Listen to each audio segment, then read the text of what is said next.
Iran மீது தாக்குதல் நடத்தி ஈரானுடைய சுப்ரீம் லீடர் கொல்லப்பட்டதை அடுத்து ஈரான் பதிலடி தாக்குதல் என்பது தீவிரப்படுத்தியிருக்கிறார்கள். குறிப்பாக அமெரிக்காவின் நிலைகள் எங்கெல்லாம் இருக்கின்றதோ அதை குறிவைத்து ஈரானுடைய தாக்குதல் மிக தீவிரமாக நடைபெற்று வருகிறது. அதில் ஒன்றுதான் ஈராக் மீதான தாக்குதல். அதாவது ஈராக்கில் எர்பில் என்ற பகுதி, அந்த பகுதியில் இருக்கக்கூடிய சர்வதேச நிலையம் மற்றும் அமெரிக்க கூட்டுப்படை தளங்களை இலக்கு வைத்து ஈரான் ஏவுகணை தாக்குதல்களை நடத்தியிருக்கிறார்கள். இது போரினுடைய அடுத்த கட்டத்தை நோக்கி சென்றிருப்பதையே பார்க்க முடிகிறது. அதே போன்று பாக்தாக்கில் இருக்கக்கூடிய அமெரிக்க தூதரகம் அமைந்திருக்கக்கூடிய பசுமை மண்டலத்திற்கு அருகே மிகப்பெரிய தாக்குதலும் நடத்தப்பட்டிருக்கிறது. தெற்கு ஈராக்கில், குறிப்பாக ஈராக்கில் தெற்கு பகுதி, ஈராக்கினுடைய தெற்கு பகுதியில் இருக்கக்கூடிய யூத் அல் சகர் என்ற ராணுவ தளத்தின் மீது நடத்தப்பட்ட வான்வழி தாக்குதல். அந்த பகுதியில் நடத்தப்பட்ட அந்த வான்வழி தாக்குதலில் இந்த தாக்குதல் கதாயிப் இஸ்புல்லா அமைப்பை சேர்ந்த 2 கொல்லப்பட்டிருப்பதாகவும் தெரிவிக்கப்பட்டிருக்கிறது. குறிப்பாக இந்த தாக்குதலை அடுத்து ஈராக் அரசு இந்த தாக்குதல் என்பது ஏற்றுக்கொள்ள முடியாது என்றும், தேவையில்லாமல் எங்களை இந்த போருக்குள் இழுக்க வேண்டாம் என்றும், எங்களுடைய நாட்டின் பாதுகாப்பு, எங்கள் மக்களின் பாதுகாப்பு எங்களுக்கு முக்கியம் என்றும் தெரிவித்திருக்கிறார்கள்.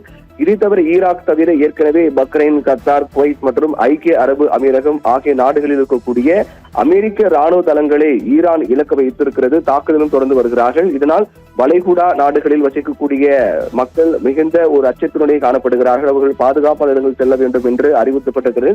முழுக்க வளைகுடா நாடு, கல்ஃப் கண்ட்ரி என்று சொல்லப்படக்கூடிய முழுவதும் அந்த நாடுகளே இந்த போருக்குள் இழுக்கப்பட்டிருப்பதாக பார்க்கப்படுகிறது. என்றால் அங்குதான் அமெரிக்காவுடைய தளங்கள் பல்வேறு இடங்கள் நிறுத்தி வைக்கப்பட்டிருக்கின்றன.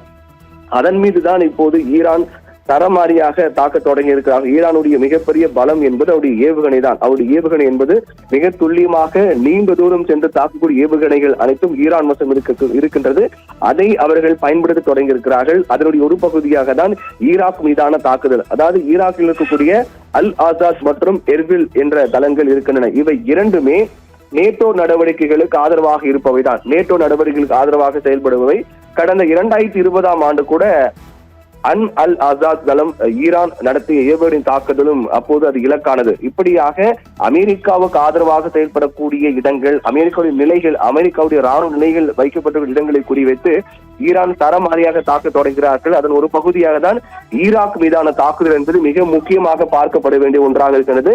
ஈராக் அரசு இது தேவையில்லாமல் எங்கள் நாடு இழுக்க வேண்டாம், எங்கள் நாடு மற்றும் மக்களுடைய பாதுகாப்பு முக்கியமானது என்றும் ஈராக் தெரிவித்திருக்கிறார்கள். இருந்தாலும் அதை பொருட்படுத்தாமல் ஈரானுடைய பதிலடி என்பது மிக தீவிரமாக நடைபெற்று வருகின்றது.